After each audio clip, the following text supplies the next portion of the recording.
I'd like to call to order the 279th meeting of the EEPC for today, March 27th, 2025, from our downtown location. I'd like to ask Executive Director Jean Victor to do a roll call of the commissioners, please. Chair and Commissioner Aldrin Bonilla. Present. Vice Chair and Commissioner Elaine Reese. Here. Commissioner Renosca Alcantara. Here. Commissioner Nicole Yearwood. And Commissioner Ngozi Okaro. Commissioner Ngozi Okaro. Is present but remote. Present, very much. Present, but something. Thank you. Problem with it. We're also live streaming our meeting in accordance to open meetings law. I'd like to also next have the approval of the minutes. Do we have a motion? I'm so moved. We have a motion from Commissioner Reese. Do we have a second? Second from Commissioner. It wasn't here. Oh, you were here for that. Okay. I can second it actually. Second, all in favor? Any discussion? Hearing no discussion, all in favor of the motion to approve the minutes of January 30th, 2025, say aye. Aye. Aye. Nay, abstentions. Hearing none, the motion passes. Let the record show we've been joined by Commissioner Nicole Yearwood, please. Good morning, Good morning, everyone. Nicole. Sorry I'm late. No, we just started. Next, we have, there are no actions to be taken under Section 3, subsection A, 2025 final determination resolutions. Next, we'll go to subsection B, 2025 compliance resolutions, of which there are 3. Do I ask Melanick Alop to read it into the record, please? Yes, so for 2025 compliance resolutions, we have resolution number 2024 AP/279-521-2025 C3, Board of Education Retirement System. Resolution number 2024 AP/279-858-2025 C4, New York City Office of Technology and Innovation. And resolution number 2024 AP/279-101-2025 C7, Office of the Public Advocate. Thank you. If there's no objections, I'd like to handle all 3 resolutions as a bundle. So moved. So do we have a motion to approve the 3 resolutions? We have a motion by Commissioner Alcantara, second. A second by Commissioner Reese. Any discussions on these motions, on these resolutions? All in favor of the motion, say aye. Aye. All opposed? Abstentions? Hearing none, the motion passes. Next, we have the subsection C, 2025 final determination and compliance resolutions. Melanick Alop, can you please read them into the record as well? So we have resolution number 2024 AP/279-465-2025 C5 Kingsborough Community College, and resolution number 2024 AP/279-463-2025 C6 Bronx Community College. I've been advised that some commissioners may recuse themselves. Is this the case? That was from. We have Commissioner Reese will recuse from this vote. Can we get a motion for the approval of these resolutions? We have a motion to approve by Commissioner Alcantara. Do we have a second? Second. Second by Commissioner Yearwood. Any discussion on these 2 motions? On this motion with the 2 resolutions? So Commissioner Yearwood was recused from it last time we met in January. So we had to put them back on the agenda because we only had 2 people voting on. From BCC, you mean only, right? I think, did you There have were 2. recuse on these? The Bronx Is that Community still- College. Did I recuse? I don't think I recused on Bronx Community.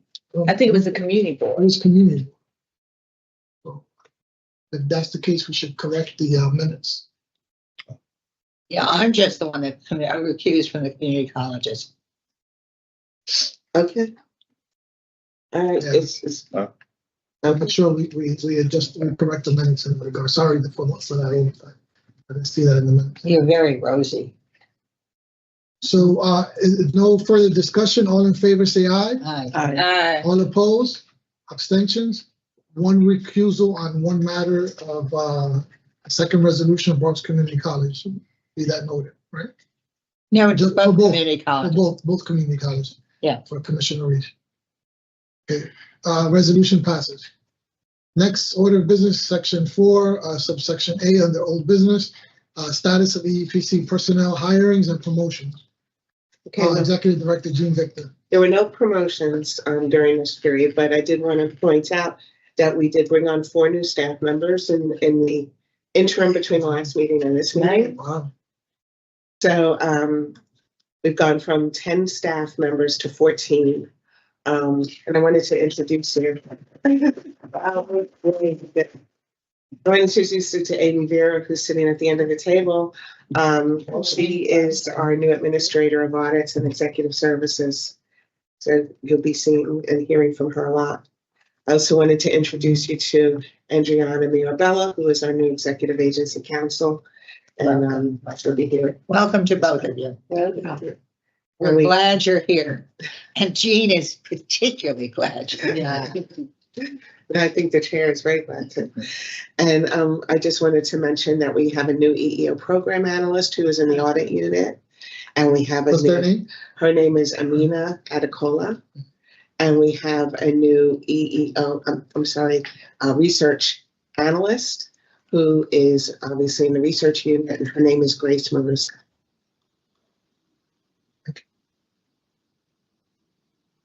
I wish to comment all female. That's a big deal. 4 new employees. Yes, for people. Yeah, we're taking we're up back to almost a full complement. Next we have Hey, can y'all hear me? the March 7th preliminary budget hearing update. I know among the commissioners, Commissioner Nicole Yearwood, I believe, was able to attend, and among the EEPC executive staff, Executive Director Jean Victor attended, as well as, I believe, Russell, right? Russell Ferry, and anyone else? Yeah. Okay. You have the update?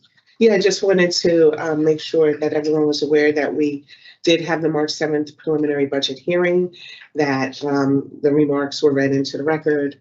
The chair, Natasha Williams, had some questions for us. We do owe her a response on one of the questions, and that question was she wanted to know the list of agencies that attended our 2024 symposium. Interesting. Have we provided that? We're in the process of providing that. Can It we, should be going out shortly. yeah, can we get it out as soon as possible, and also copy the commissioners on it? Yes. Commissioner Yearwood, do you have any feedback or comments on that hearing? Or do you have any comments or feedback on the hearing that you'd like to contribute to this discussion, or no? No, I mean, it seemed like we got questions around our budget ask and the follow-up. So there was follow-up. I did receive a call after the hearing. I think it went fine, and I think that the committee is going to help us with what we need for this next round. At least they're going to make the effort, right? They don't have to find a decision. For the edification of all involved, the budget request is what exactly in detail? So we requested $350,000 to be put towards a communications director. Excuse me. We also asked for 2 entry-level staff members, 1 computer specialist, and 1 an HR generalist, like just an entry-level person, and the rest went towards other than personal expenses such as software training, symposiums, and that kind of thing. Any questions, Do Commissioner? you Reed? have any sense that that was, I hear Commissioner Year, they're going to apply for it, but any sense that they understood the need for a communications director?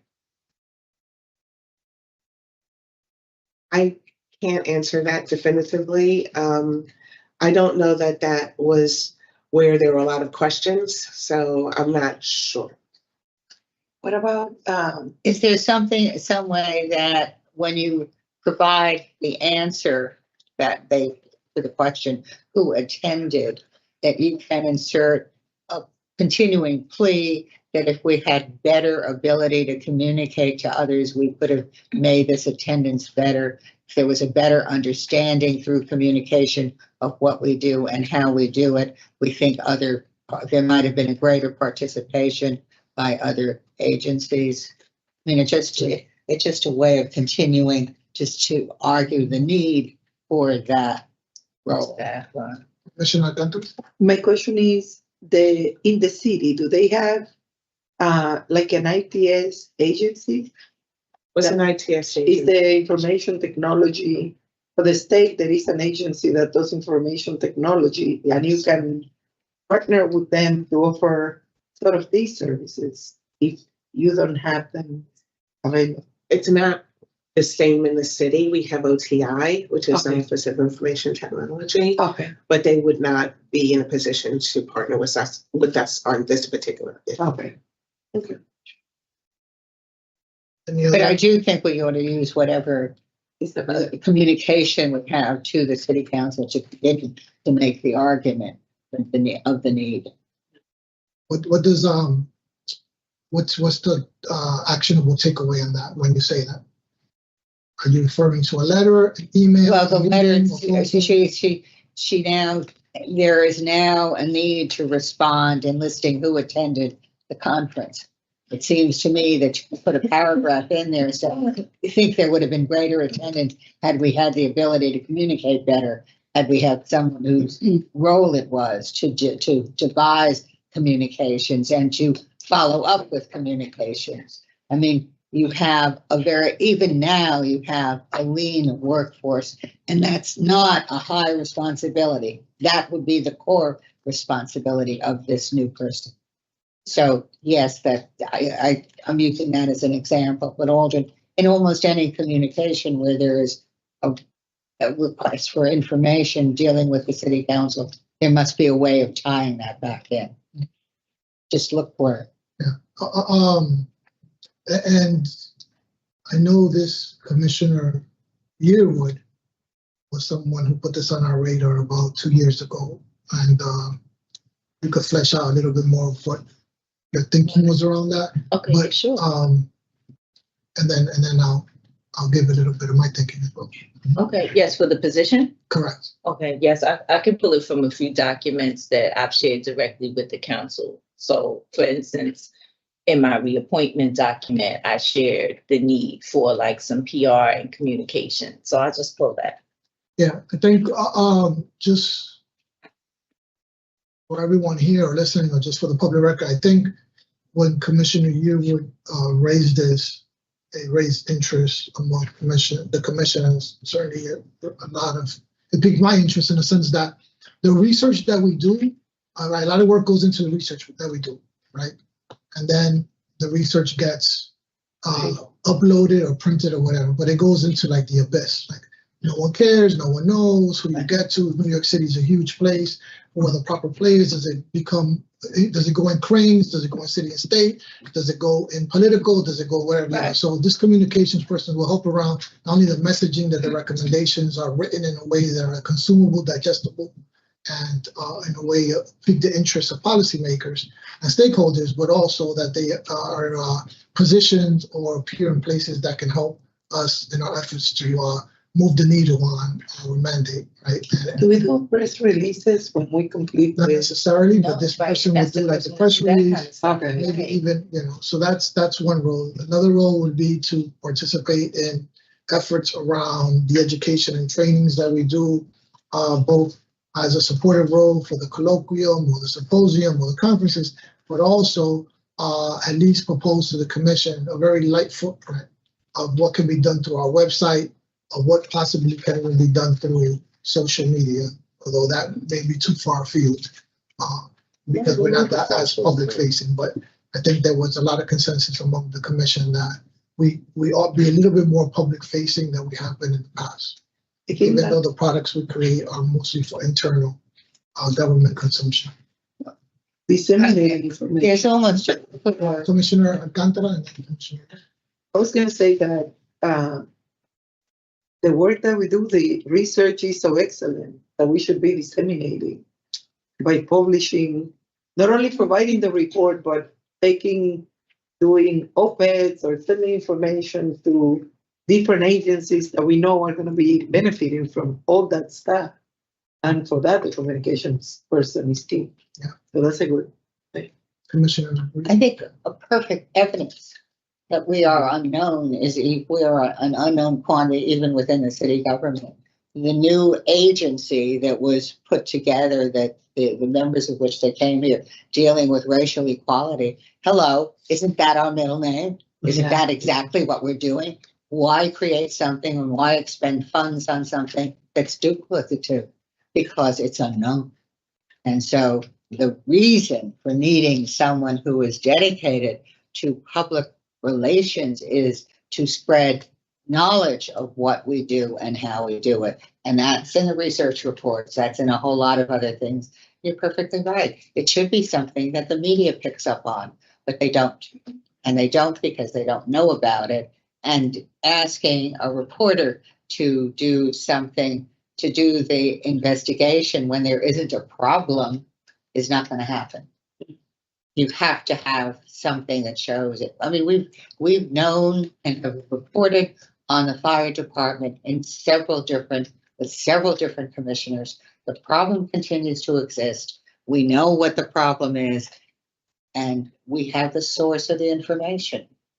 Nobody comes to us So, from the media. so that's the rationale, right? Do we think it's a strong one? I think it's a strong rationale for that budget item.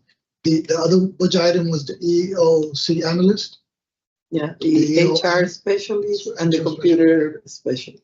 Yeah, and I think those rationales are apparent. If anyone wants to help elucidate on that rationale, I'll be my guest. And the fourth one was the OTPS budget, which I envisioned a lot of that money, going to really exposing the staff, the EEPC talent to the latest trainings, regulatory, legislative, or legal in this area of the EEOC framework, and also budget permitting,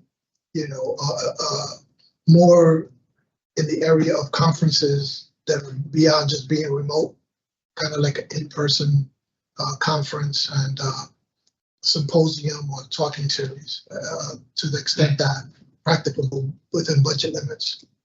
Given the current coolness from Washington to EEOC, in fact, the withdrawal from EEOC, the fact that we continue to be supported and are supportive of the rules as they were placed by law, and the law has not been removed from the statutes yet. We should be more vocal and more apparent, and therefore I totally agree. We should do a conference in person and try to get some media coverage, because New York City still cares about equal. New York City still cares about this. But I wonder what happens on the budget, which probably will be curtailed because there will be loss of revenue from Washington, and where the cuts will come. We're asking for more money, and we ought to be aware that we're going to have a fight just to hold on to what we currently have. Commissioner Okaru, I see your hand raised. Commissioner Okaru, always feel free to unmute yourself. Can you unmute yourself? Now I can for the first Enough? 15, You're too 16. quiet, dear. You Can need you to be raise? louder. We can't hear you. Can you speak it a little louder? Oh my God. And I think we're giving you the option to unmute yourself as well. I am unmuted. Can you hear me now? We could hear you, but barely. Oh, okay. We're turning up the volume on our end. I don't know. Maybe if you could do It's- something around the microphone on your end, we'll be able to hear you. My face is all up in the computer. You still can't hear me? Nikosi, we still can't hear you clearly. Can you, have we Our unmuted? volume, is our volume up?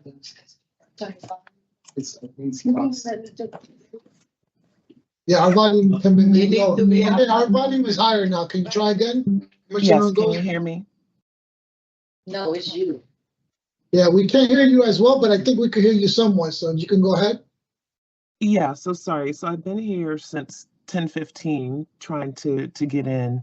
And so my hand was up because it's been up since then, but just wanted to say whatever the things that we voted on, I think the minutes and something else, I voted to approve.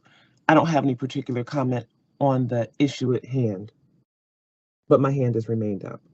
And she sent a voice message. Okay, thank you. I think you heard that, Commissioner Yearwood? The chat doesn't work either. Oh, the chat is not working. No. And we had Michael. We can, if she wants to call in on this phone here, Ah, I okay. gave her the number in the She email. needs to use the link I have sent her. She's participating as an ordinary participant. I have given her. Okay, Commissioner I'm Goldie, I think on we the got to the link. bottom of it. Are you I'm on the participating link. like as a general public member? If you can use the private link, I'm on the link. It's the only She's on. link I have. she's on the link. She's Using the link, sir. she is using the link. Okay, so then that's not the, Can we That's not call gonna to the? Call through the Yeah. phone, have her call us in. She has the number, it's in the email. maybe they're saying now, if you could call in the number that's in the email, For the conference room? if you would call in the conference room email, I know number. you have, but it's not working for them. All right, well, we get that working. We go to next, old business, introductory meeting with Commissioner Molina and DCAS. Wanted to mention that we can, after the next meeting, which is May 2nd, we have a meeting on the schedule with Commissioner Molina. We would walk over to his office and just kind of meet and greet him at that When is time. that? May 2nd, right after the next board meeting. Are we going as a group or just? Everybody's schedule. No, we do as a group, but make sure we have a really tight agenda that we would like to discuss it. Not just the regular bumper circumstances. May 2nd. The Friday, just so we're all aware. Do we walk Oh, that is the or we Friday. have to take the subway? No, it's No, the it's up same the building, street. up the street, Ah, okay. right? Next, we have new Wait, what business. time? I'm sorry. Oh, I'm sorry, go May ahead. 2nd. Are we gonna do it during the meeting time or is it gonna be after the meeting? It's at After the 12:30. 12:30, okay, so let me just change this. I had my calendar blocked today. I don't know how somebody put it in there. but- If, you know, we'll discuss, get an agenda going to just assess, you know, the value of it. Next, we have the new business, the charter mandate and the quadrennial period of audit and reporting. Would that be Executive Director Jim Victor or? So that'll be a combination of Adriana Mirabella and myself, and I can let Adriana start. Sure. So as we all know, we have a charter mandate to audit and evaluate each agency every 4 years. The city controller has a similar audit for them that the charter mandates them to audit every agency every 4 years. And in a meeting that we had with them last week, the controller told us that they deem themselves in compliance with their mandate if within the 4-year reporting period, they have initiated an audit and issued final reports for each city agency. And so they're not looking year to year, they're looking at the whole quadrennial period. So the controller's office in auditing us said that unless we present them with a different methodology, which we would use, they are applying a similar standard to us. So as long as we are initiating audits and issuing final determinations within the 4-year audit period, then they would deem us in compliance. Commissioner Reese? I wish to point out that that was not what they said to us 2 years ago and put us into this and said to us, we hadn't completed an audit and therefore they weren't going to count it. And they were doing it only on an annual basis. So it's nice that someone said that to you, but unless it is in writing, I would not believe it. Because controllers change and rules change. And what you are telling me is an interpretation of language. And since that is subject to my interpretation when I'm doing it, as opposed to something that is written, I don't buy it. Sorry. Commissioner Alcantara? Yes, can we explain this in a more non-lawyer language for me to understand? So each we're right now in the 4th year of our 4-year audit. So if we complete, we had a few final determinations that were carried over into this year. And forgive me, you'll correct me if I speak out of line. If those final determinations are completed by the end of 2025, then we will be in compliance because we issued the determinations within the 4-year period. It's okay that it carried over from 2024 to 2025 because we were still in our 4-year period. So the 2025 is the 4th year. Yes. Okay. And then if we don't, what happens? So if the final determination, Okay. if the final determination is issued, we are in compliance. If the compliance monitoring is still ongoing, that's separate. We have still met our mandate of auditing every 4 years. Okay. The compliance period, even though we're required to ensure compliance and the corrective action compliance with the corrective action, it's separate from the audit requirement. But my question is, what is the controller's decision? That's the That is controller's their position, that we have 4 years to initiate an audit and issue a final determination. My problem with that, as I was just articulated, is you get different elected controllers. The language is different. That's an interpretation of the language, and we have been bound by what we have completed the number 1 quarter annually. And we have looked at the need and because of our audits, that each year we have to complete a quarter of the audits. That appears not to be what they're saying. What they're saying is in totality, you have within the 4-year period completed all the audits that you are required to. That's okay. So if you miss them in 1 year, make it up in the second, miss it again in the third, make it up in the fourth, and the total is what is required. That's okay. And all I'm saying is that's nice to hear, but unless it is in writing and binds the next controller and the next audit staff, I don't believe it. But if they say a quarter per year, in 4 years is the complete thing. Yeah. So what you're saying is that some controllers may say you cannot carry over to the second year? That's right. That's the problem we had when we were told that we had missed an audit. I'm not making this up. We were told we missed an audit, but we were out of compliance. Is everybody clear? So we have 144 agencies that we audit. Up to 145. 145, so that's 38 and some leftover. So 38 and a quarter per year. So basically, we have to do 38 and a quarter audits every year. Okay. That's what I believed, but we're being told you could do 20 1 year and make it up the next. Right. That's nice, but I want that in writing and binding the next group of auditors, because unless it is, it's nice to hear, it's lovely music to my ears, but it doesn't mean a thing. Right, so Sorry. that's the action we'll take away in terms of we can ask them to just put that rules making or something. So if you could right? get something in writing from them, and I hope that it binds the next group. I mean, unfortunately, we'll have a new controller. Oh, so you said that it'll be in there. Can you say that for the record? Yeah, I would imagine that it will be in their report because this was a big issue as to when does the audit end? And we've had a number of conversations about this. So it should be in their report. And if not, we can confirm that in writing when we get the report. Okay, so if it's in the report, that would be the binding document and we would have a question answered going forward.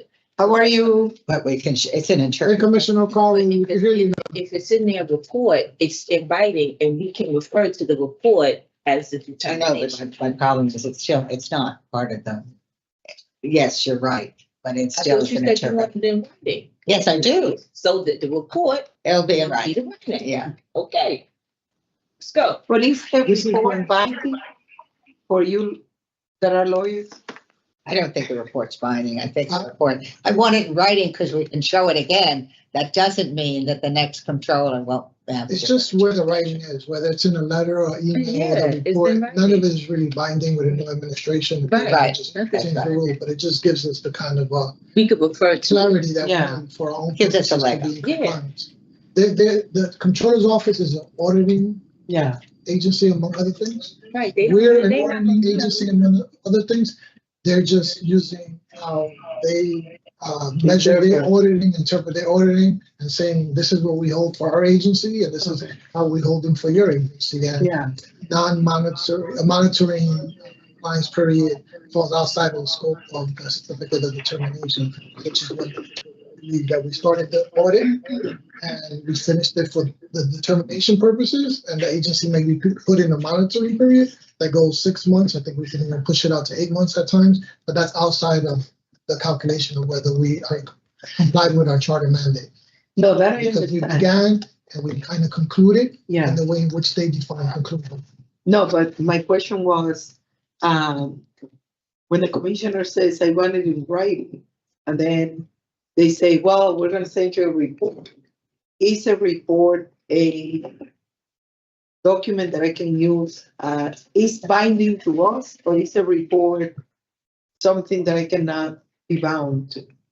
I don't think, it's not binding on the next controller is the problem, but it is something, but we can, I believe, use it to say, wait a second, we were told this and now you're changing it. And so we operated under this being what our mandate, what the interpretation of our mandate, and your change is interesting, but you're changing it and we were working under the following rule. But you want it under a separate thing, not by. No, it can submitting be, a it report. can be in the report. Okay, that was my question. If it Yeah. could be in a report, that Right. was okay. As long as we have something, as Commissioner Year would point out, as long as we have something to point to that said, this is how we operated based on this representation. Okay, And that's that. So that was our understanding of what the Okay. of the mandate was, because you told us this and now you're changing it. So we were doing this following that. okay. That's all.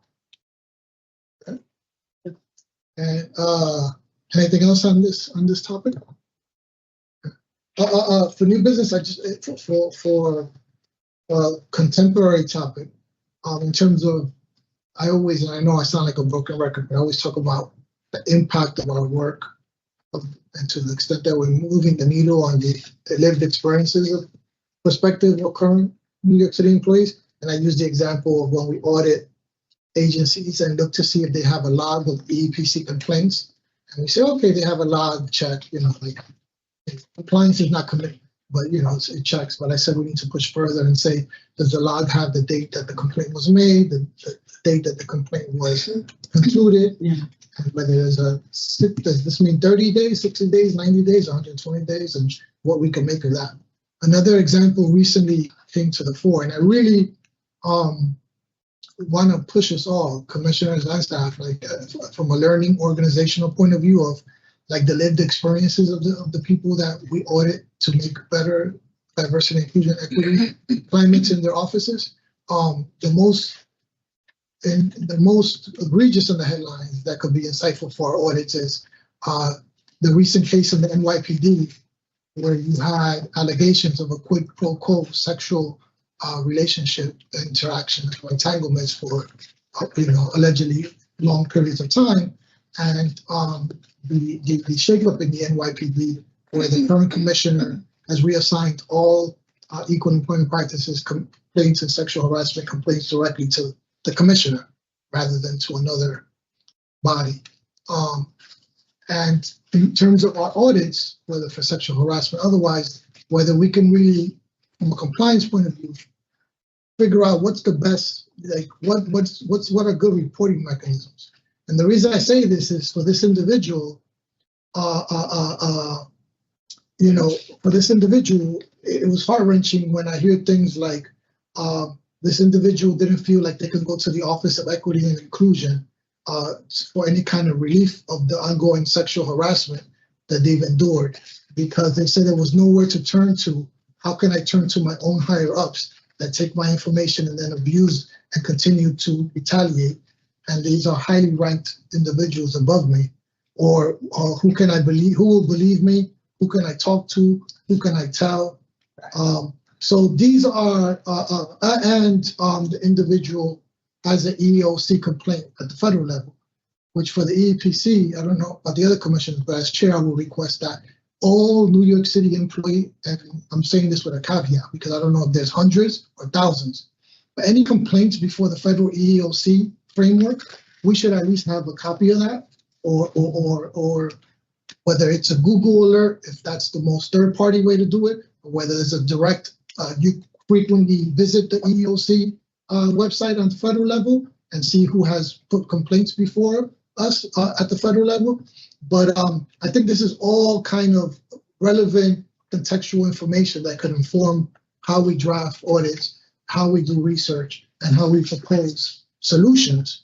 In this case, it's interesting that, and I don't know if it's the best model, but in this case, the commissioner of the NYPD felt that redirecting all discrimination and sexual harassment complaints directly to, in this case, her, is a better organizational framework to deal with this, circumventing what it used to be the case where it went to the individual that's allegedly perpetuating the sexual harassment and abuse and the Internal Affairs Bureau that was allegedly complicit in that kind of climate and cultural abuse and harassment.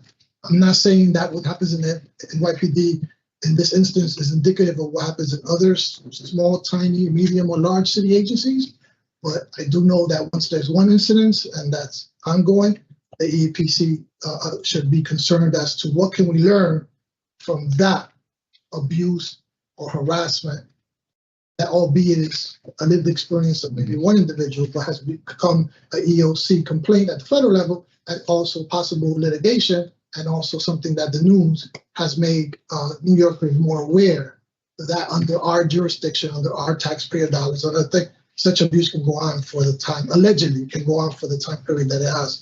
So if we can, push as an organization, as an EPC agency, that as how we could take the lived experiences, right? People who allegedly have been abused or discriminated against, and what they say they felt in terms of either powerlessness, or no one's going to listen, or the mechanisms by which I report might be held against me in retaliation, or the power structure is organized against me. And how can we translate some of that in ways where we audit that we can kind of either give best recommendations or say that certain reporting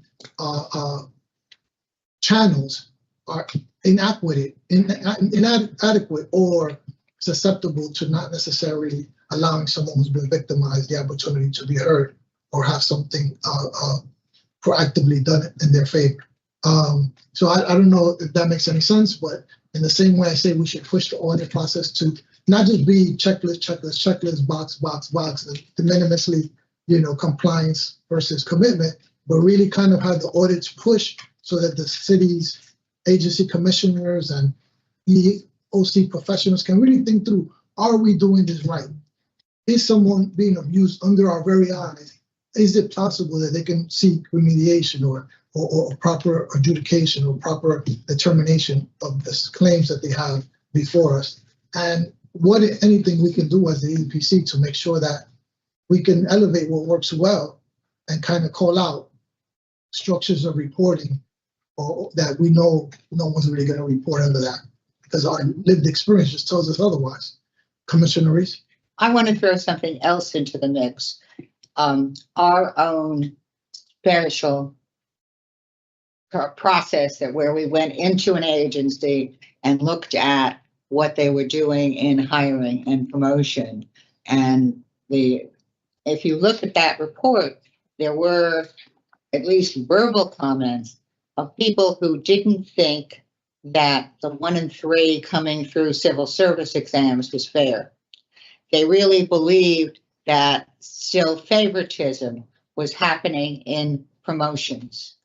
I found that very troubling.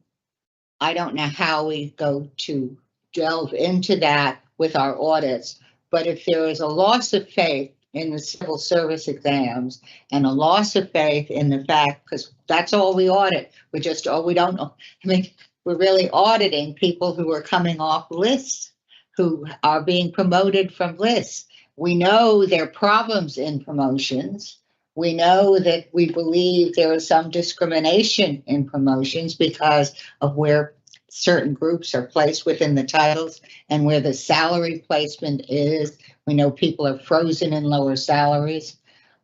If we're trying to deal with equality, we all need to understand what this dissatisfaction is with the civil service exams.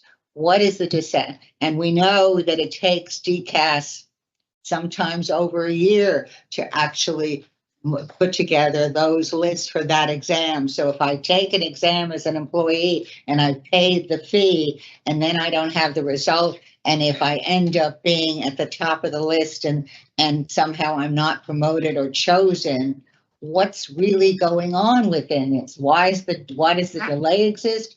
Why am I not being promoted? And you've had your own problems with choosing one of three, finding people not your own sense that they're not being qualified. I mean, your own and your own dealing with it. I think that's the bigger elephant in the room. Sexual harassment and mistreatment is something we've tried dealing with. It's and asking for sexual favors is dreadful. I agree with that, but I think the bigger elephant, if you will, is the civil service exam itself and our own employees.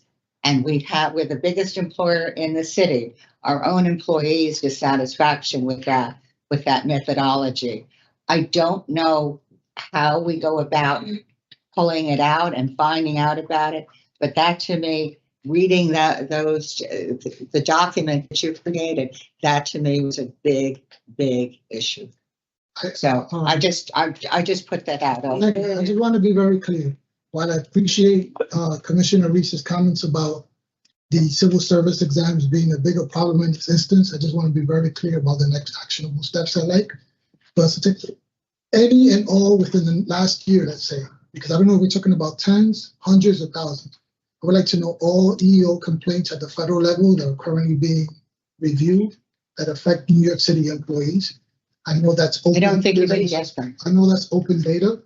I think they either have it's research to be done, but the same way in which we know this individual, the NYPD, has a current claim before the EEOC on a New York City employee or supervisor, and what that is, right? What that number is.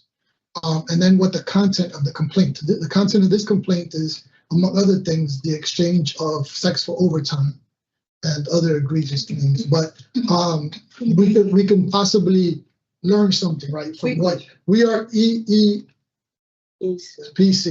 and then which are concerned with monitoring policies, procedures, and practices around equal employment practices, which include sexual harassment.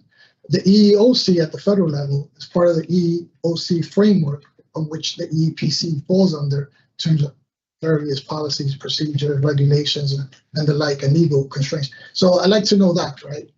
And secondly, I'd like to know from the point of view of mostly research and audit within a city agency, whether it's NYPD, whether it's sanitation, whether it's engineering, DDC, right? When someone has in this case, let's say just a sexual harassment complaint, who is the body that receives such a complaint, and where are they situated within the organizational chart?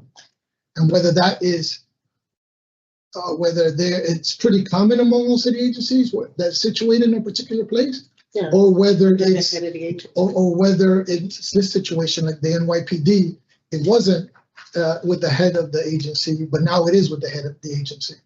So that I think is important to know. So I want to know the variation of the organizational chart in terms of the reporting of whether we can learn something from that. And then so it's the EEOC complaints, where complaints to them, the organizational chart is, and if there's a lot of variation throughout the city, and if that's something that we feel comfortable with, that every agency does it in their own way, or whether there's kind of a best practice around it. Because in this situation, it's not only is the alleged sexual harassment that occurred produce a climate of fear and otherwise, but the very individuals required to address it are the very individuals that are being accused. Yeah. So that is just freaking. I can't imagine a woman, male, or anyone have to be in a situation of a workplace climate where they have to endure the very people that are supposed to respond to it are the very people that possibly are responsible for perpetuating it. And then the third one is how, and as we propose the next audit cycle, how can we ask audit questions that go beyond just mere check boxes of de minimis, that we have it or we don't have it, and really drive to things that affect people's lived experiences in terms of how they're treated in the workplace. Commissioner, I wanted to say, at the state level, we do not investigate our own sexual harassment or discrimination cases. The way that people now do is if you come to me, HR, and say, I feel that I'm being sexually harassed, I will say, this is the form, you need to go to the Office of Employee Relations and to Discrimination Investigation Division, OER ADID, and they put the complaint directly. So it is this division within OER that do the investigation, so the investigation doesn't happen within the agency. And I'm assuming that it was to overpass issues like that, because if my HR, let's say, department is friends with the guy that they're investigating, it's easy to go and say, hey, this guy put a complaint, you need to whatever, and that's how these type of things happen. But when the complaint is done to the state level and they will send investigators, in my case, from the Office of Mental Health or whomever has investigators, Thruway or MTA or whatever, there's no direct relationship with the abusers. And I think that that's very effective. that may be. We don't have the control at all. That may be a model. That may be a model. Commissioner, Yeah, no, Commissioner Reese. you will. So this is the Sexual name, harassment complaints. how they do it. Sorry. Commissioner O'Carroll has a comment as well. I recognize you after Commissioner Reese. So you mentioned the sexual harassment complaints at police department. There was also similar complaints at the Board of Elections also late last year. Oh, wow. With the leadership. Oh, wow. Yeah, so I'll share that article with you if and we audit them also, correct? Currently, no, because don't. the way they're structured, they have to have equal representation Yes. of both Yeah. political parties, so they are not subject to certain personnel laws for that reason. So currently, we do not So we audit them. don't audit Yeah. them. Interesting. We may, They don't get like, under money from us, I EEPC, don't think. we may feel about a certain way that we should audit them, right? And maybe Because I we was should gonna put say them it was sexual harassment and also racial and gender issues there. Interesting. Yeah. So And, because I was like, when you mentioned police, I was also remembered that and was just looking that up. And, you know, just go. I mean, look, we're a big city. 8.67 million people, over 8.9 million people. I'm stand corrected by our census expert. And over 75 city agencies, right? Unfortunately, sexual harassment and racial and ethnic discrimination is happening. As the EPC, though, I know we all share the same concern that we want to make sure that whatever exercises we're doing around auditing, it's just not checking boxes. Right? It's really figuring out how to drive through this. And to drive things. How long it happened in the police? How long it happened in the police? Yeah. What I'm referring to, the dismissal and the dismissal happened, I think, in December of the highest ranking, second highest ranking police, and then the individual in question in terms of doing the EOC complaint at the federal level and retiring rather than deal with any other kind of retaliations occurred, I believe, 2 months ago. There's a new police commissioner, Tish. Did they have to deal with the sexual harassment? For how long? I don't know. Okay. I don't know. But it was in exchange, what is it, for overtime? Yeah, over Yeah. time. Yeah. The same individual clocked in, I think, $400,000 overtime. a year. So that kind of, and you know, not that, right? You know, I want to think that because, but you know, if this was Doge, right? Doge would just look and say, who are the 150, 300 city employees who are making over 400,000 a year or 600, 800,000 a year. Maybe they shouldn't be making that. Maybe there's a reason why they're making that, and they probably use overtime pay as a proxy for sexual quid pro quo. You know, this is not Doge, so I'm not wanting to use algorithms or hire a bunch of 19-year-olds to kind of figure that out.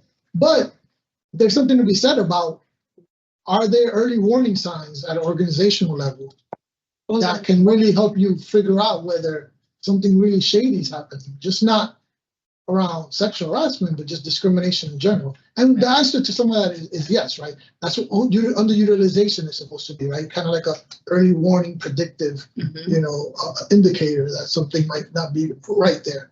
I know I had Commissioner Reese and Commissioner Okaru. Commissioner Okaru? Negotiate. Commissioner Thank Okaru? you. I can hear you guys. Y'all just can't hear me. Yes, we can hear you. Yeah, now we can. Okay. So I think that the chair's point is excellent, that we need to gather data wherever we can. I think definitely the EEOC complaint. And I would say we need to think about what are the other locations, because most people will not file an EEOC complaint, right? It takes a lot to do that. But and so then those might be the most egregious for the people who have the most resources. I think that well, I don't know about all of the city agencies. When I was at John Jay, there was an EEO officer where people could go with complaints. If there's a way that we could find out, the number or the tenor of complaints from there. But I think that the more data points we have, the more it will help. I think the city in the long run, as we can understand what is actually going on and try to remediate it. So thank you, Chair, for bringing up that idea of getting data from more places than what just naturally comes to us, which is these audits and a retrospective. Thank you, Commissioner Okaru. I know I had Commissioner Alcantara next, and then we have Commissioner Reeves.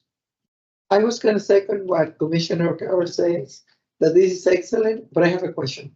These 400,000 hours in overtime that you referred No, not 400,000 hours. Salaries are upward of $400,000. Okay. Dollars. But then, were these the same people that were committing the abuse or the people that were complaining of abuse? No. In this case, among the various allegations, Yeah, is that there was a quid pro quo okay, of sex for OT. okay.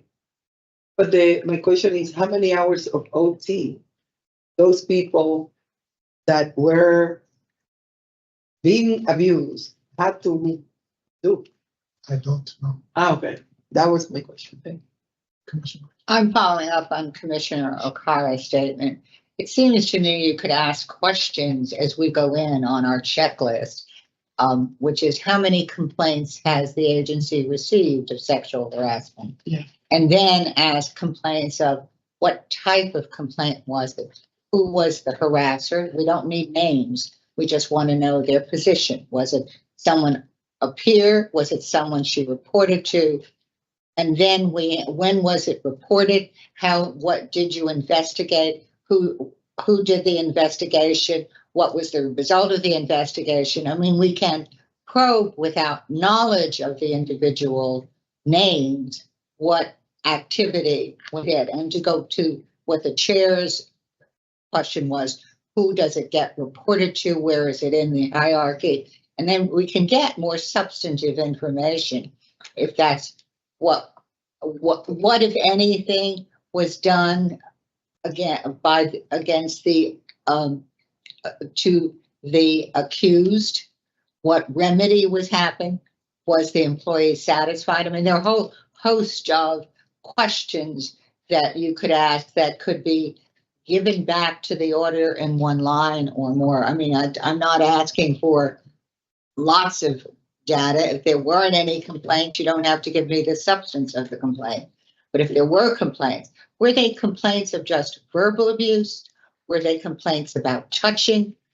What was there a kiss involved? I mean, we could go down through all of this, and because unfortunately, the category of sexual harassment, even sexual favors is really, what do you mean? Do you mean that I have to have dinner with this person? Do you mean that I have to have him allow him to touch me, or she to touch me, or him to touch him? And I don't know what we're really talking about in terms of harassment either. And as we try to compare them from agency to agency, are we talking about what the people in the fire department used to do? I don't know if they do it anymore, but they would French the beds of the women who stayed in the firehouses, or they keep the bathroom doors not operating. Is that what we're talking about as sexual harassment? We're talking about something else. If we're going to compare them from agency to agency and come up with some data, we need to have some information about what we're comparing. Yeah, I think, Russell? I'm highly doubtful that you can get data on who the employer is the charges are being brought against them from the EEOC. I'll keep looking, but I don't think. And I don't, like, in terms of who the, like, No, who was the person, like, I'm not a lawyer, who was the who was the person that the complaint is being made against? we don't want want names. that. We don't want. No, but. Not even the. Oh, we you don't wanna need any know- title. We'll get titles. No. You're asking for complaints made against New York City as an employer? I don't think even that information is, I'm doubtful that information is publicly available. I don't think it's either. When someone files for, so you don't think that the EEOC, federal agency, keeps a log that's. Oh, they have the law, they just. In terms of. It's not public. Yeah, it's not public. Private, it's a In list. terms of But how how does many. the press get it? They might get it if there's a specific FOIA request or if it goes to litigation.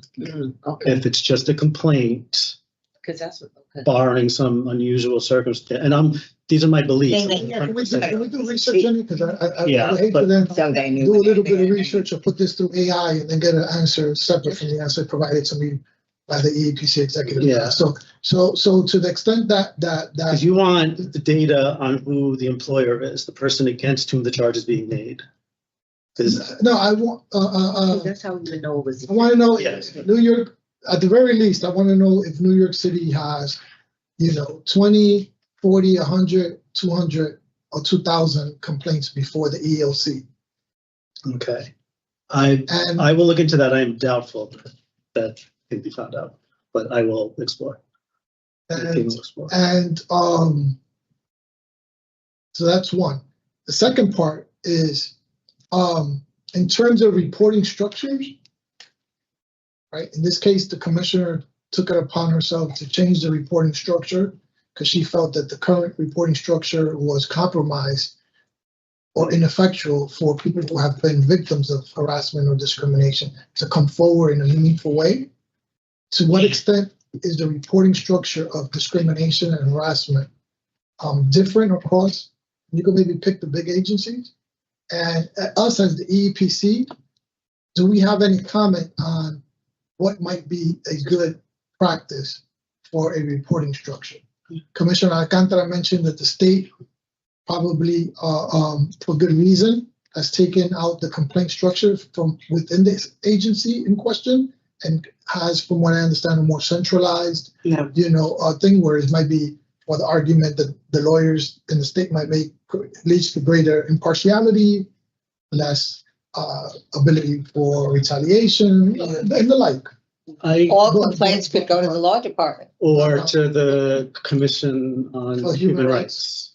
Right. Which they do sometimes, but most originate at the EEO level within the agency. No, I was gonna say, I've had people approach me because I do think it's a good idea to approach the reporting structure because of who, even like if it's not like a human rights agency, et cetera, with internally within the organization, who ends up being the person handling EEOC is important in terms of like who will go, like whether or not people feel trusted, whether or not their information is leaked. And folks have come up to me because they felt like it seemed random. like, oh, the actual EEPC EEO person left. So let me randomly, okay, Elaine, you do it. And it's like, But you you're know, not trained, right. And then I trained on it. They don't. but that's part of our standards.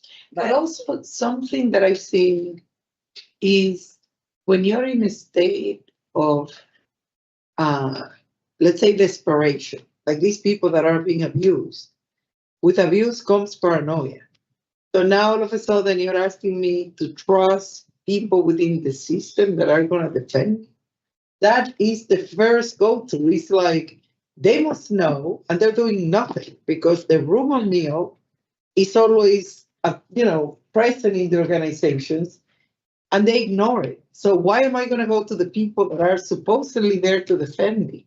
I've seen a lot of that, a lot of like this distrust in the system within the organization, because things don't happen in a vacuum. I cannot be the only one abused. It's like that's the first.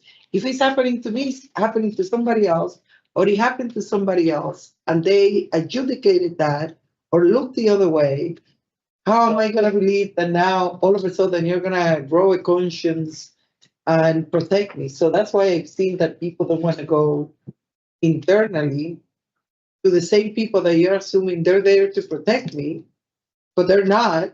Now go to them, retaliation. Like there's a myriad of mental health issues that come into play when the investigators are within the agency.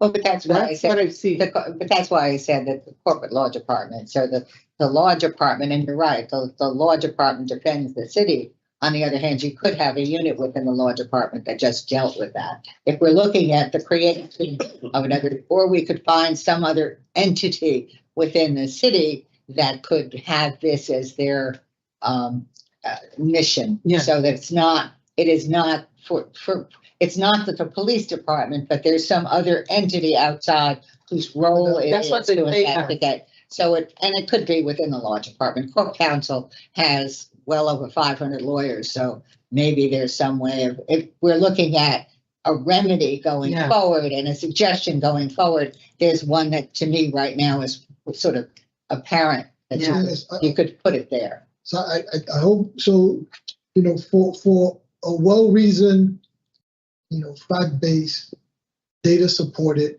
rationale, a recommendation to the city for our next report, whether the EEPC agency council, the executive director, the director of audit, the director of research could put forward some of your best thinking around this challenge, right? And then see if with your best thinking, we can offer up some guidance to the city council and to the mayor's office or to the general public as to, we thought about this and here's what we recommend, or here, and then present it to the commissioners so we can deliberate.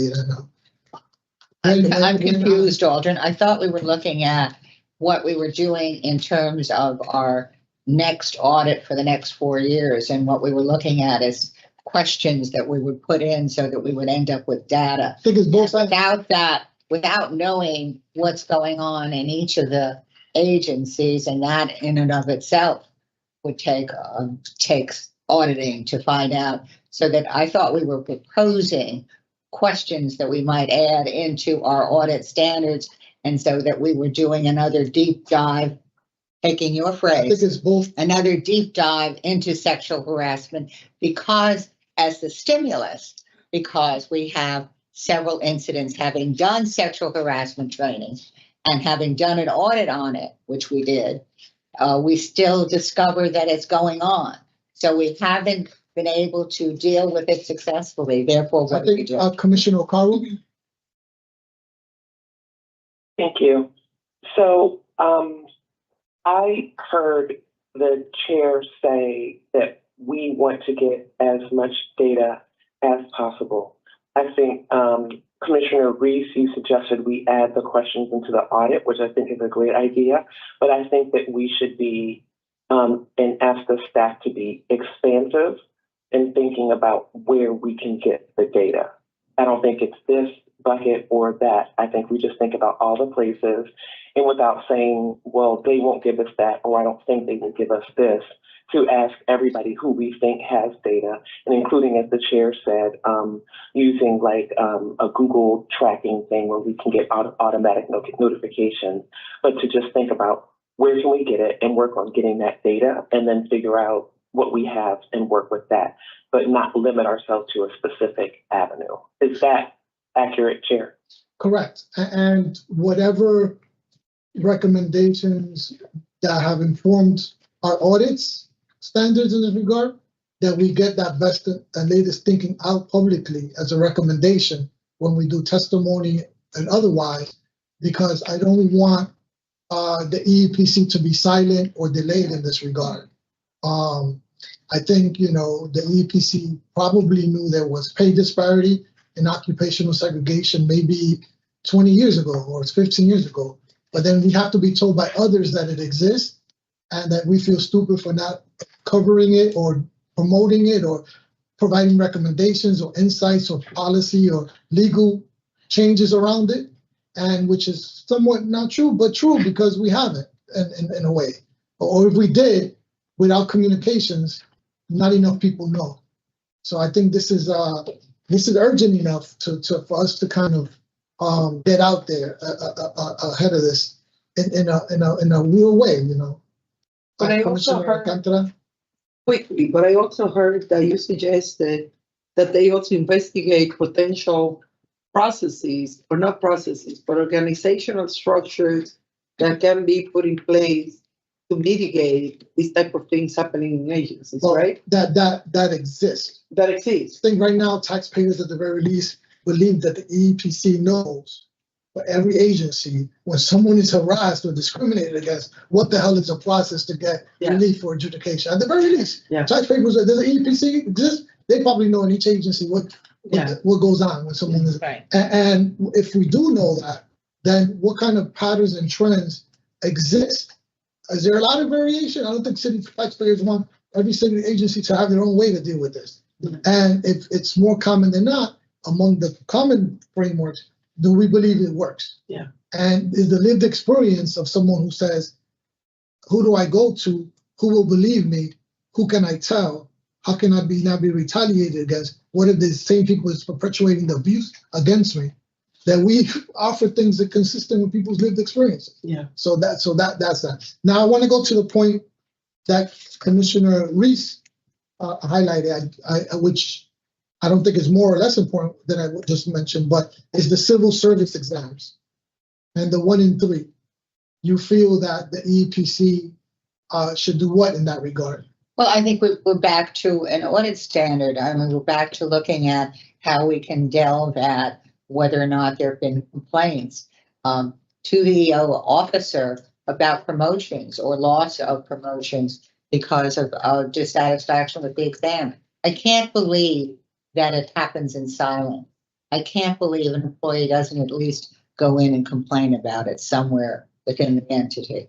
And we're asking our audit essentially. For my edification, and for others who may not be, you're saying, explain to me the mechanics, how my lived experience is affected by the 1 in 3 rule.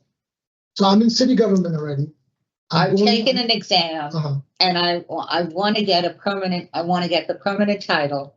And I didn't get the title because Joe got it. And Joe is a favorite. And why was I looked over? But what does that have to do with the original? You started the discussion speaking about the 1 in 3 civil service. But that is, I've taken the exam. I finished, I got 100 on it. I should have gotten the job, but I didn't get the job. Joe got it. Why? Why was I chosen when I did so well on that exam? What's really going on? Why was Joe the favorite? But I still don't understand how. Joe also scored 100. No, Joe scored 98. All right. The top 3, remember, 1 and 3. Joe got 98, I got 100. He got the job, I didn't. I'm Hispanic. He's white.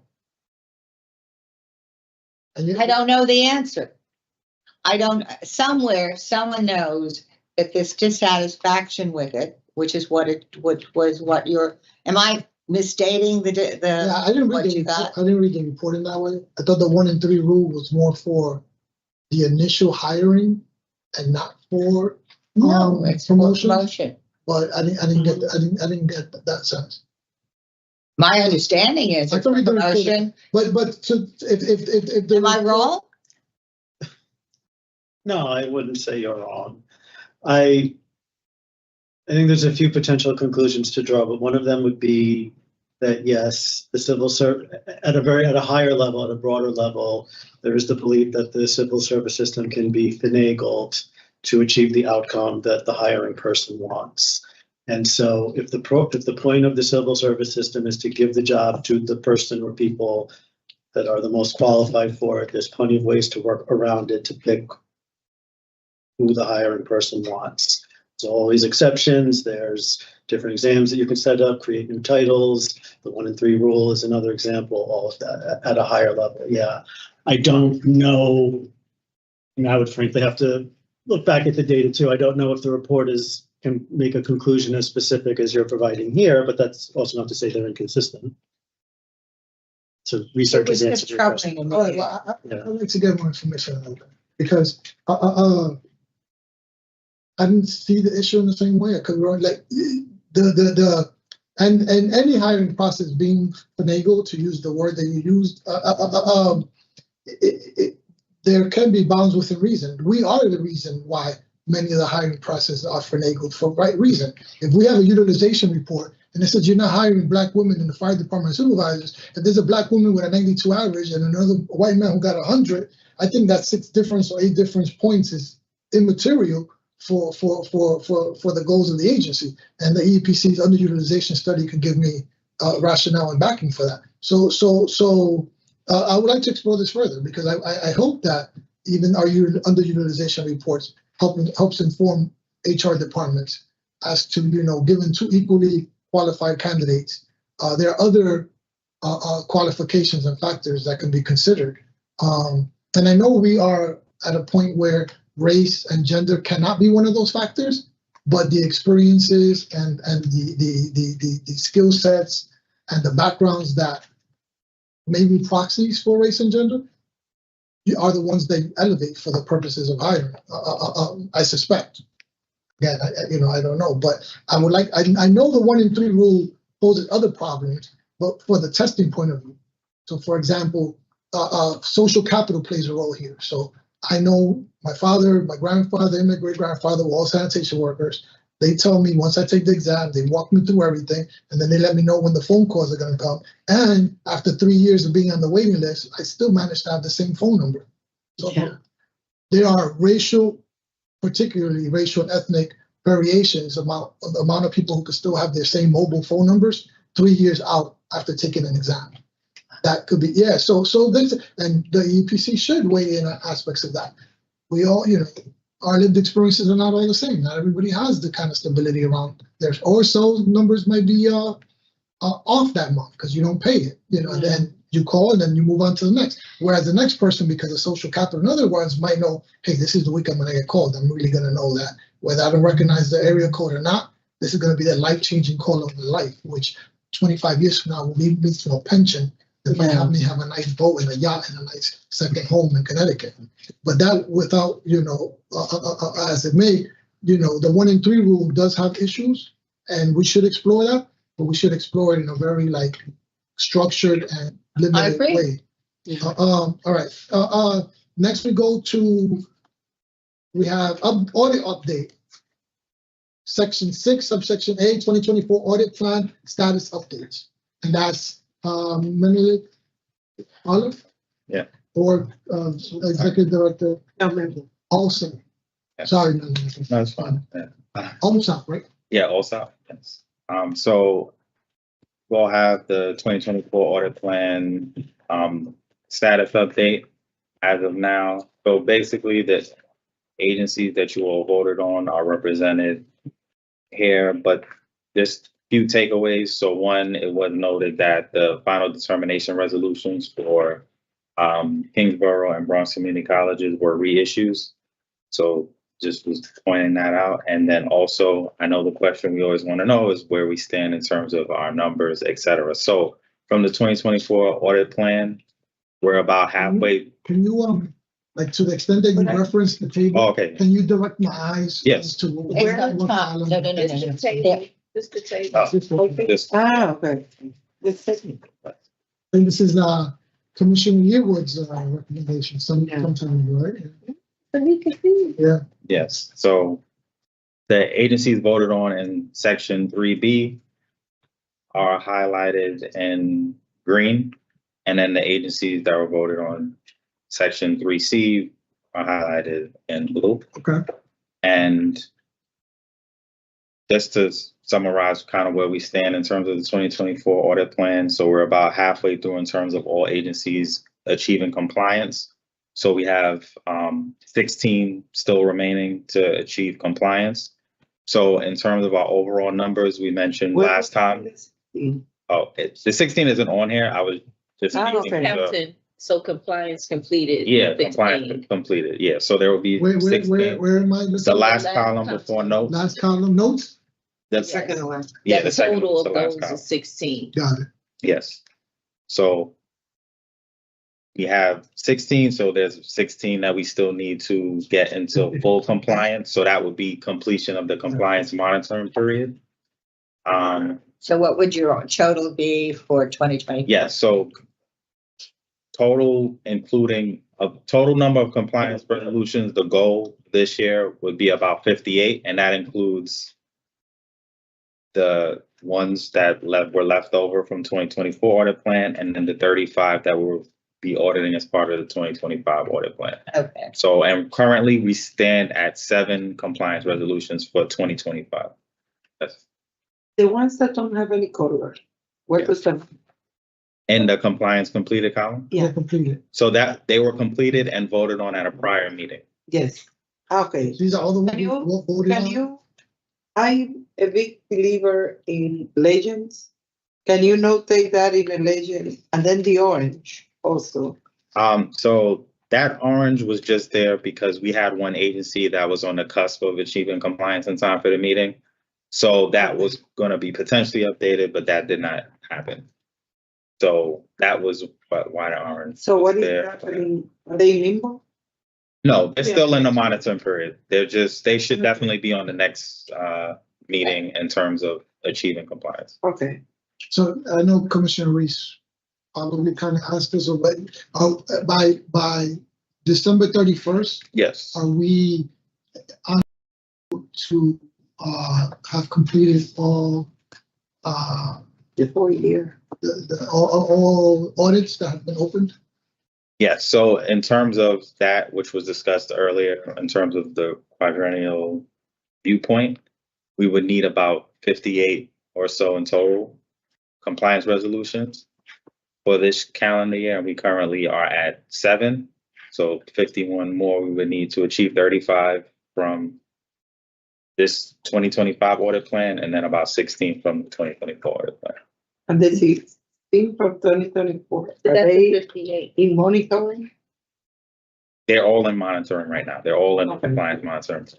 That's like a heavy lift, right? That's an uphill battle.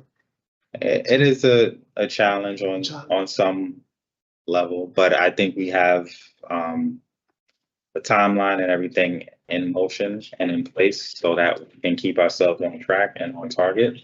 Also, a chunk of the audits for this audit cycle are community boards, and their They're relatively monitoring simple. period.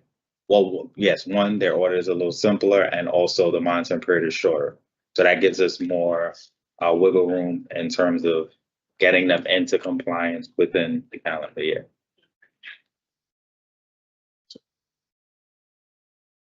Other questions? Let's go on to, I do have a question. Are we under controller's audit right now? Yes. Yes. And when is that audit supposed to be finished? I have no idea. I think we're getting to the end, but I can't promise, because every time I think we're getting to the end, we'll know this part. This one. no further questions on this item. Let's go to, Same section, but subsection D, 2025 audit plan status updates. Yes, and Commissioner Alfaro, I'll make sure you get this as well. So this wasn't in the original packet. This is just a list of the audits that are scheduled for the 2025 audit plan. So as I mentioned before, there are 35 audits. And we did just want to ask all of the commissioners if there are any agencies you need to be recused from, if you could just let us know so that way we can have it on our radar. Yes. And I suggest adding a column with 1 through 3 up to whatever number. Adding one column to this list to have 1, 2, 3, so we don't have to be counting. Okay, I can. If you don't mind. Yeah. Okay. Any other But questions? this is the 35. Yes, these are the 35. And the ones that are no mayor. So Minoska. Yes. So the 35 is here. This is At the the 35. 35 for this year. Okay, So that's you what know. it means? Yes. No, Yeah. 35. Yeah. Okay. And then in this one, it was 16. Yes. Completed. Yeah. Or 16. Completed. I can add something on this sheet to just summarize that as well. So it'll track it. I'll add something that it'll notify. So next time we're gonna get these in this format. Yes, Okay, I can provide you. Yes. Okay. in this form. thank you. Commissioner Reed? I know that we have on it the New York City Council. Yes. I just want to remind everybody in the room, and some of you have never been here before, that we have had several times been met with opposition from the city council. They maintain that we don't have the right to audit them. They have maintained that in the past.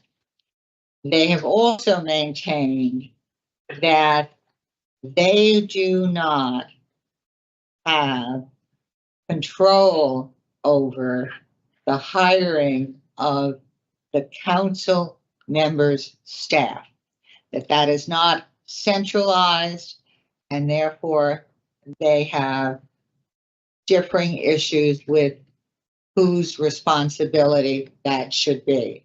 I'm operating now on memory.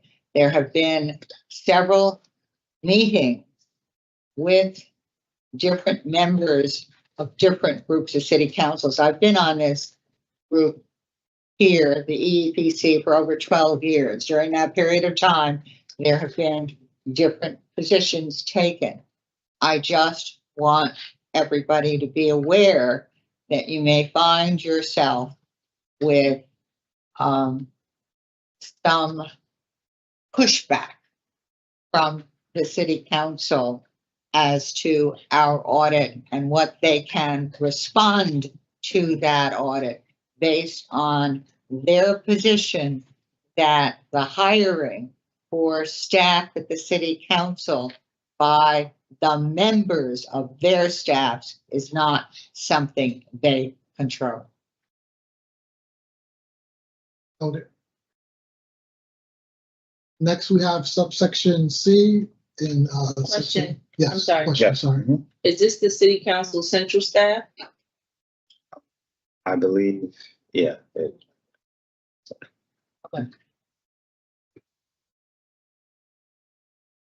Next, we go on to agency audit questions. Okay, so in the course of conducting the audits that we're currently conducting, there is an agency that would fall kind of in the bucket of a fellow either oversight independent agency. And there were questions in terms of whether some of our standards should be applicable to that entity. So me and Jean did have a discussion with the agency, and we were going to put a couple questions to kind of get some feedback on it. So one was in relation to structured interview. So most of the staff at the agency, their titles kind of require advanced degrees that within that program incorporates structured interviewing. So a case was made that for us to then say that we need to have examples of them completing other structured interview training. For example, the DCAS courses, et cetera, would might not be applicable in that case. I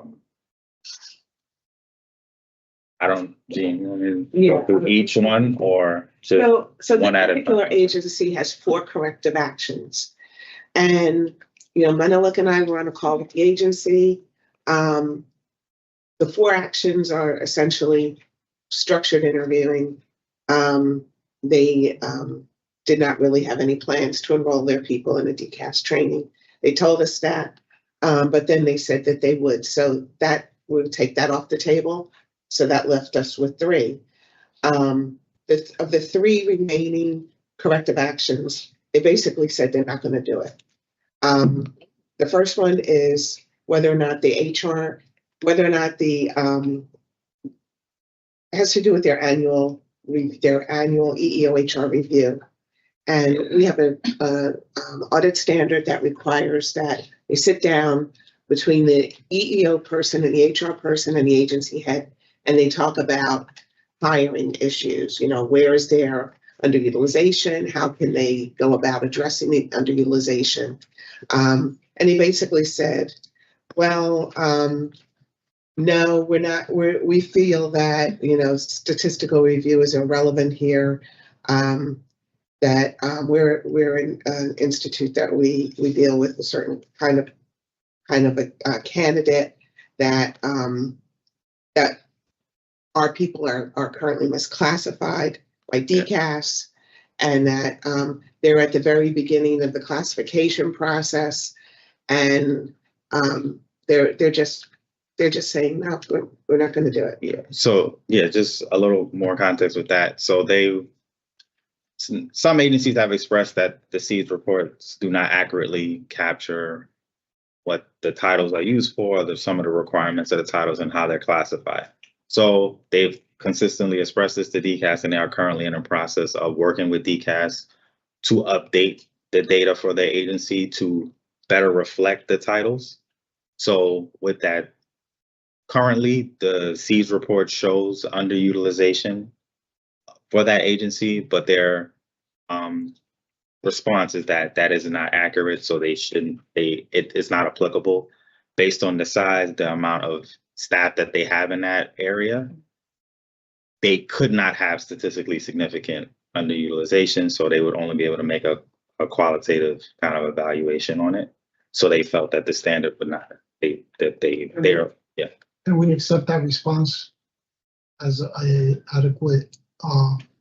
So for that one, I would say, yes, we can accept their qualitative response. So then we're down to 2. Now we're down to 2. It's the applicant candidate tracking, the tracking system. They're not doing any of it. They said that they get 300 responses for every posting, and they don't respond to anyone, and they don't collect any demographic information, and that they say that that the tracking system is not feasible for them. They have no idea who their applicants are, and they're not prepared to do anything.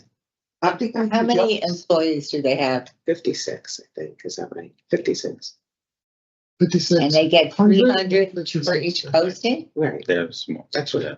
And this tracking system has to track the applicants. But isn't this all automated? So It is, but they're not on it. yeah, they don't. But City does have a smart recruiters that does automate a lot of the process, but they won't use it for that. They hire a year. That I don't know. So this one we should What's push the back. question? How many people do they hire in a year? I don't know. Yeah, they, Because if they aren't tracking it, maybe they only hire 1 or 2. I mean, I which could be an answer as to why they don't track it. I mean, how often do they post? so I'm not sure about how often they post. The exact numbers we can follow up with you on, but I do think they said they hire about maybe 5. There was a relatively low number of staff that they hire per year. Yeah, and that one we should push back or get more information in the dialogue. And what's the other remaining one? The last one deals with the career counselor, and DCAS recently came out with, I'm sorry, it was Yeah.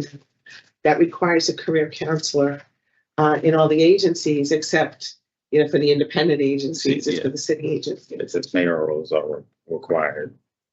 Mayors are not required. No, they are. So mayor, based on the local law, I believe 75 of 2024, all mayoral agencies are required to appoint a career counselor, and they're also supposed to complete training, and there's certain tasks that they're supposed But to an agency of implement. 56 people, they're expecting a career counselor. So But what we have here is an agency saying the titles that TCAS have don't apply to us. I mean, I don't know whether they do or don't, but they're saying we're working on titles to apply to us.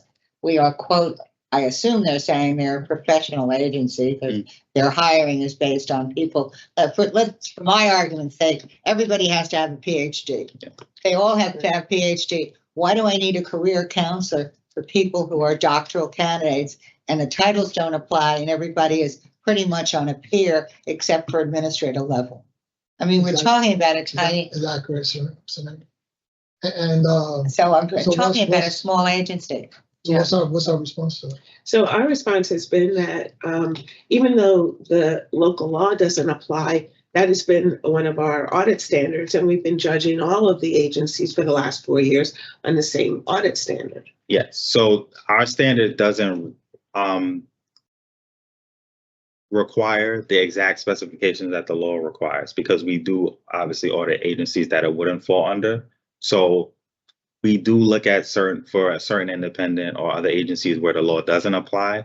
We have had a standard that we still would look at it in the terms of whether you have someone called a career counselor or not, what is done at the agency in terms of professional development, and then how do you kind of communicate or navigate that with staff. So we would look at sometimes, in some cases, supplemental documentation that gets to the essence of what a career counselor or something along those lines may do, whether or not they're actually a career counselor specifically for that or that title, or the requirements might not match what the law does, but we still would take a look. This sounds like a different animal.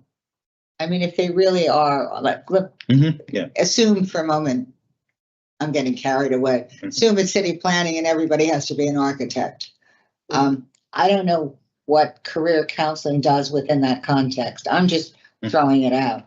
I assume it's the law department and everybody has to be a lawyer. I don't know what career counseling does with it. But it's professional, you're saying professional development opportunities Right. are.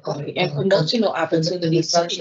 And people need to be able to go to someone to ask questions. How do I apply? Is there something I can apply for? Can I become a? But why doesn't the EOC officer do that?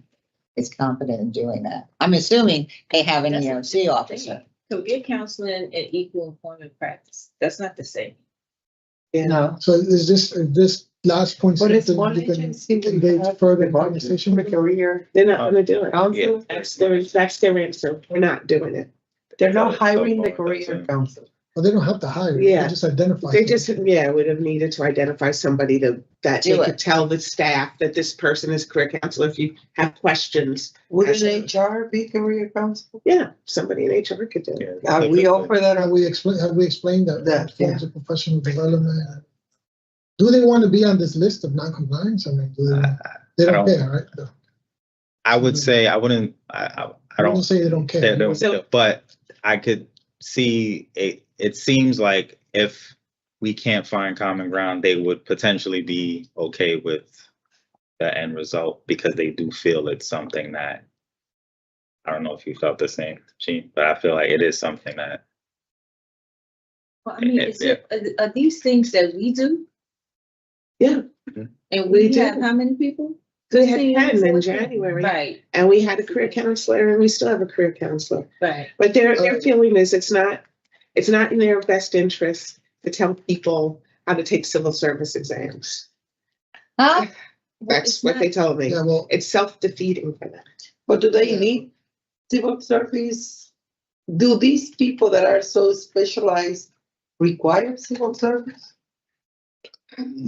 That's a question. Yeah, so that was part of their response, that somewhat They what, hire exempt. yeah, Commissioner Reed not- mentioned. It's not. The applicable. nature of their titles that, yeah, most of their staff, it wouldn't be, unless they were going for a complete change, career change or something. They're not civil That, service. yeah, the civil service titles wouldn't really be applicable.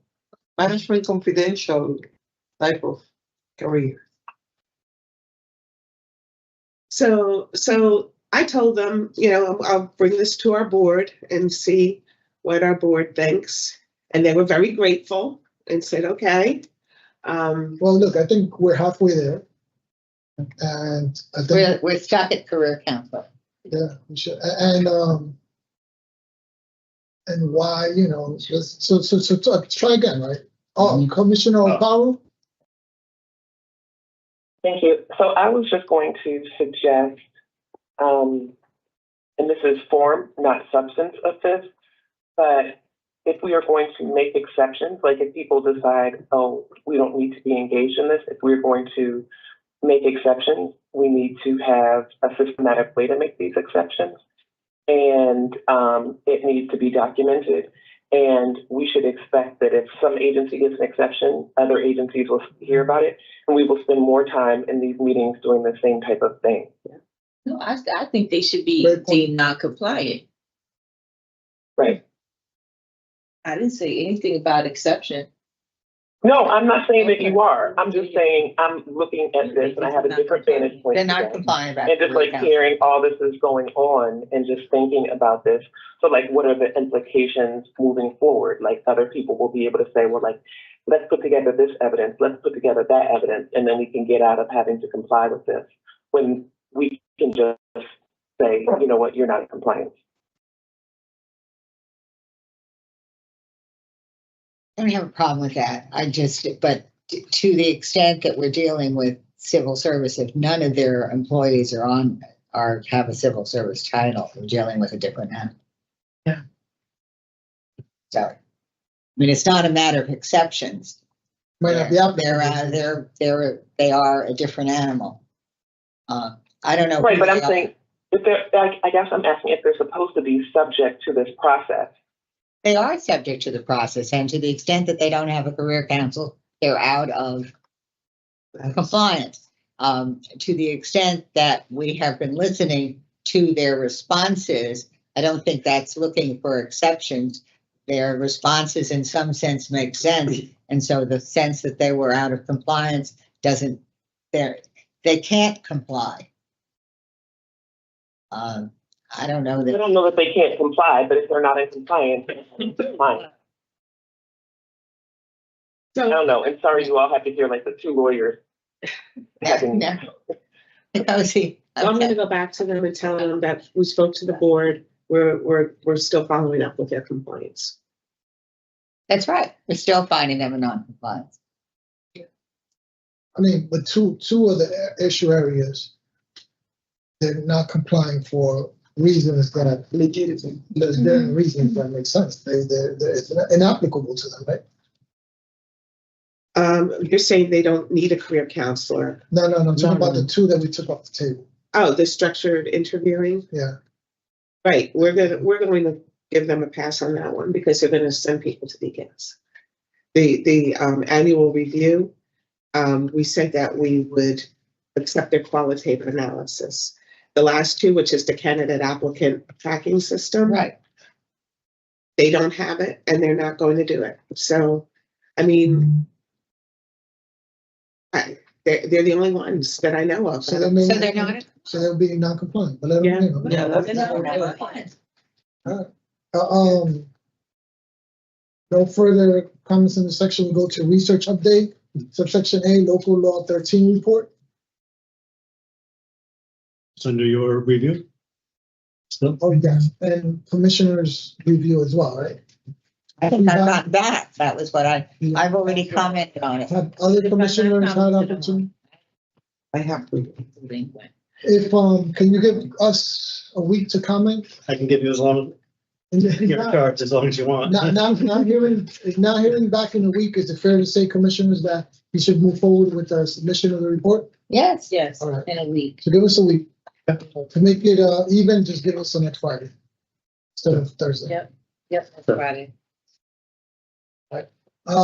Subsection B, pilot project update. So the agency has the report, had very minor suggestions for revisions and changes, so nothing major, so we can proceed with that. And we have made an additional data request for them for what we could call stage 2 or something like that. And for now, they seem, open to what we've requested, but we don't have any confirmation yet that we'll get what we want, but we're in continuing discussions with them and they seem we're, open to having conversation. Do you have a sense there will be a phase 2? Yeah, there will definitely be something. How extensive it is TBD. But I was fascinated with how cooperative they were. I am too, and very pleasantly surprised. Research update, subsection C, EEPC 2025 reception update. That I can think be that's me. more, yeah. So I sent everybody a copy of the email thread just to kind of let everybody know that we had some conversations with Benjamin Max at New York Law School, and he put a meeting invite out for April 23rd at 1:00 to essentially discuss how we could possibly work together with them. This is as a result of the conversation that you had with their dean. Dean, so I sent to you at least one other thing that he was putting together. If we can get them to co-sponsor with us, it will make quite a difference in terms of who attends and how many people. And there may well be some interest with the fact that it is, quote, our anniversary. And indeed, given what's been happening in Washington, they may very well want to help promote equal opportunity and promote us. We'll see. We'll see. It's worth trying. Did I have a task around this? No, because I didn't send this out to everybody and I didn't want to just send it out blind. Okay. So I wanted to make sure that you knew what it was. So I'm going to forward the invite to everybody. Next, we have subsection D, obstacles facing Hispanics in city government.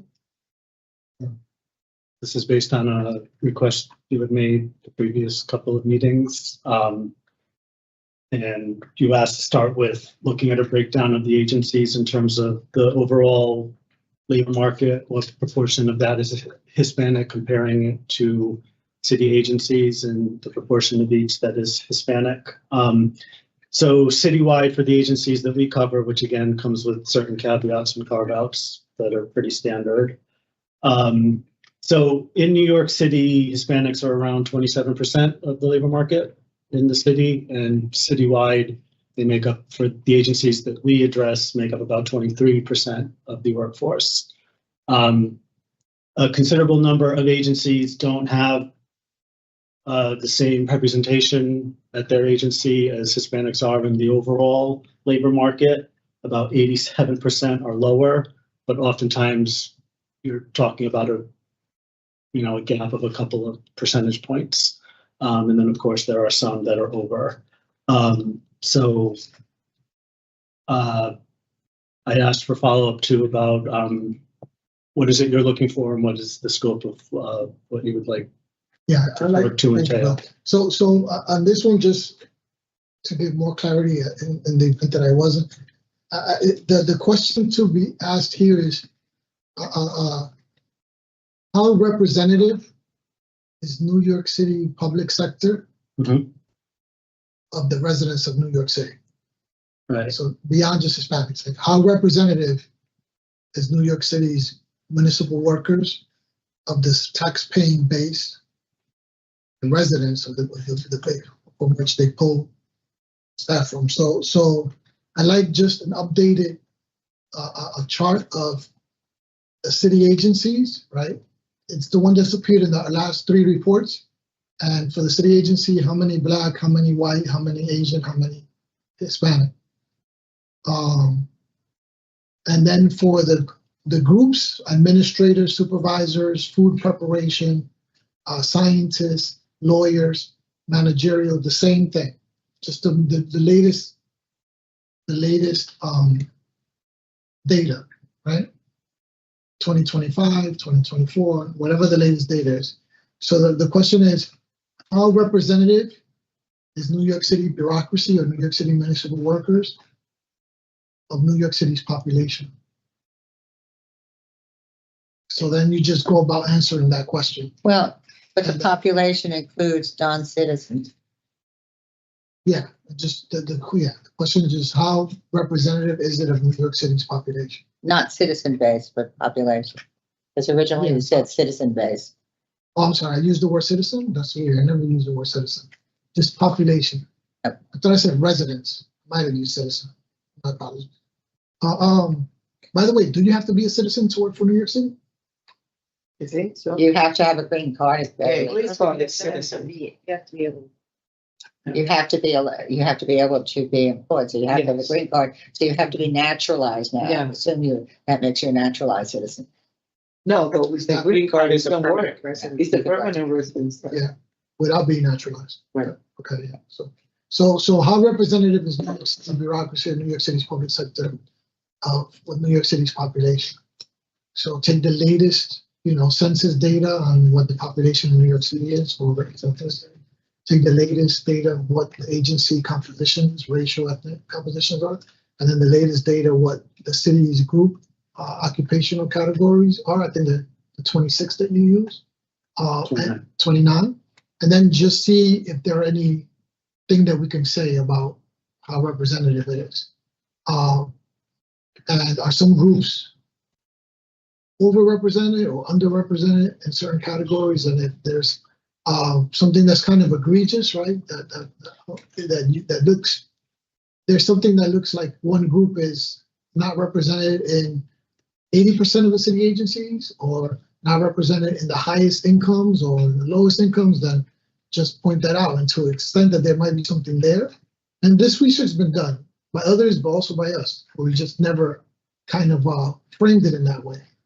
And to the extent that one group, at the time when I presented 3 years ago here, Hispanics and Latinos were underrepresented severely in 50 out of the 75 mayoral and non-mayoral agencies. And by severely, I just used the basic threshold of 15%. So there was less than 15% of that agency was Hispanic in a city where close to 30% of the population was Hispanic. So I just arbitrarily thought that might be an indicator of being underrepresented. It may not, right? That's debatable. But and if there you see anything there, is there anything that can just jump out as an obstacle for why a population might not be represented in a particular, I have to laugh. We know what we have been following the fire department for 20, 30 years. Yeah. It's still probably, I mean, if the St. Patrick's Day, if what I looked at it in St. Patrick's Day parade is any indication, the problems are still there. Yeah. But it's good to look at it from 2024, 2025 data. Is that more, is that clear? Yeah. Yeah. And we might be only able to look at representativeness. We may not be able to get that much further on obstacles, right? What is keeping some groups from it is because it may just be whatever. We may not get to that because people, occupational segregation is bad because for a variety of reasons, but objectively it kind of overlaps with pay disparities. But occupational segregation in and of itself is not deemed bad. People just say, well, this group like this is just more white. This group just happens to be more black. They're just underpaid more than the other group, or scientists tend to be more this, whatever that is. We do have occupational segregation. We have to assume that because it overlaps with pay disparities, and some of that is overlaid with gender, right? It's genderized. We have to assume that it's kind of like a workforce we don't necessarily want in New York City in terms of a segregated workforce, but it currently is, right? So we have to figure that out. If you need me for anything, I have to leave in 8 minutes. We're going next. Well, that's any other question on this thing? It's kind of a quick and dirty study on just how representative is New York City's municipal workforce of its population. and the trends and the results, the findings, and in the event that you feel any obstacles keep certain groups from a particular position, then lay that out. And most frequent corrective actions. So this is based on a request from all of you, and it's in the handout. So the headline is most agencies have fewer this round than they did in the last employment practices round. It's not a huge drop, but there is one. And so the way that we thought to do this, the best would be to do an apples to apples comparison. So there's 20 agencies so far that have gone through both, because the last one got cut short because of the sexual harassment audit. So some never got it the last round. And then obviously we're still going through the current audit. So the sheet one looks at the agencies, and you can see they've almost all gone down, some by a lot, some by a little, only one has gone up.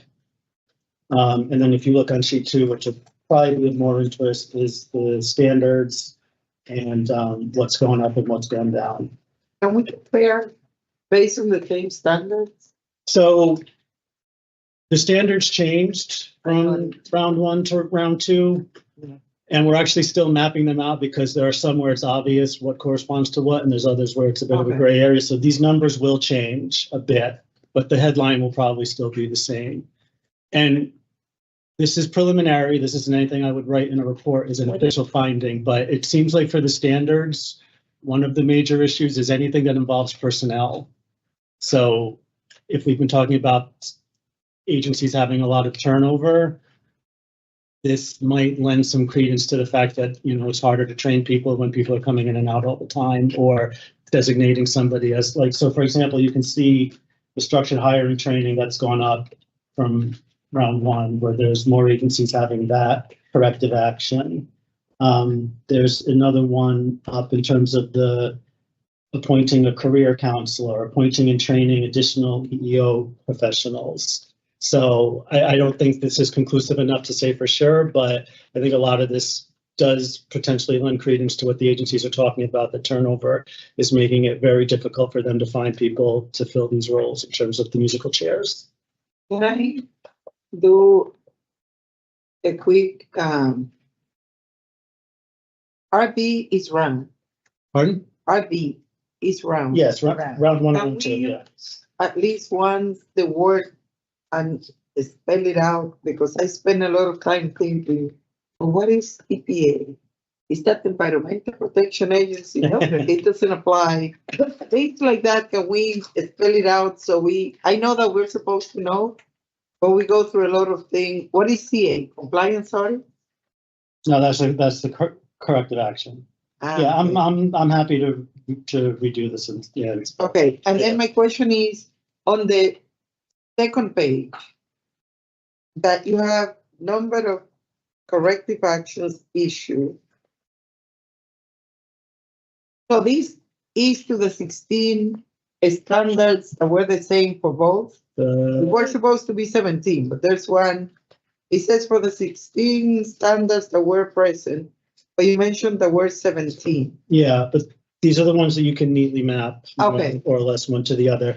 And because there's 3 standards or so where there's a bit of a gray area, that's probably at one point we said it was 17, at one point we said it was 16, and then that just didn't get updated. Because there's a couple where either things were combined or separated, and then it gets a little bit harder to map it.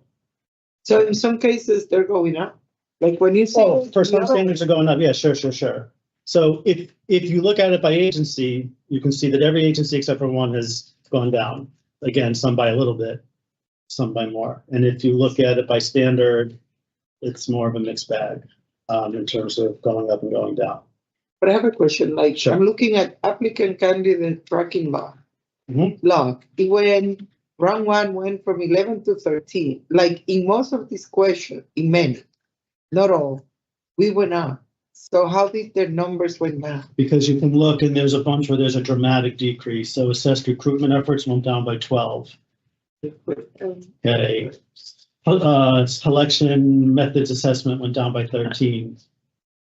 For discretionary titles, for civil service titles, it went down by 8. So that's why. But this is in average. No, these aren't averages. This is just the raw number.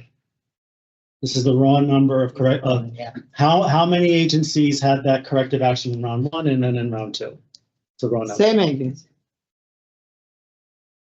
These same Yes, for the agencies same 20 that have that gone you through show both here. audits, that have gone through both. Yes, exactly. Okay, got it. Yes, yes. Now, Yes.